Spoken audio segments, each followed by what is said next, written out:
বল এ কতটা বলি ব্যাট লাগাইছে 4 বল খেলা না একটা বল খেলা না তার আগে একটা ভাই এটা কি নতুন ম্যাচ জিতছে নাকি কোন আগের ম্যাচ চাই দেখো তো বেকার আমরা ধরে 4 বলই আবার একটা আপনার ওই এ পিওর ওই এটা কি ভাই এই যে লেট বলটা দিয়ে আসো দাদা বাদ দাও পরে কোনটা বল করব ধীরে বল করো এগুলা কি করো এই ধীরে বল বল লাস্ট চলে যাচ্ছে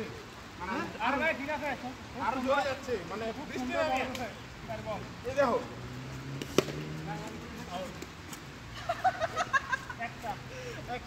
যাও ব্যাটিং করো ঠিক আছে এ বল একটু করতে না দে যাবে বল নিয়ে আসো আর বল নাই খালি বই বই আলি বল নিয়ে আসো হ্যাঁ বলটি তো ফুটাইছেন আপনি পাওয়ার হিটার মিডল ভাইয়া এ মিসা কথা আউট হইছে না রিপ্লে দেখবেন রিপ্লে রিপ্লে বার করো আসেন সেভ করো আসেন হ্যাঁ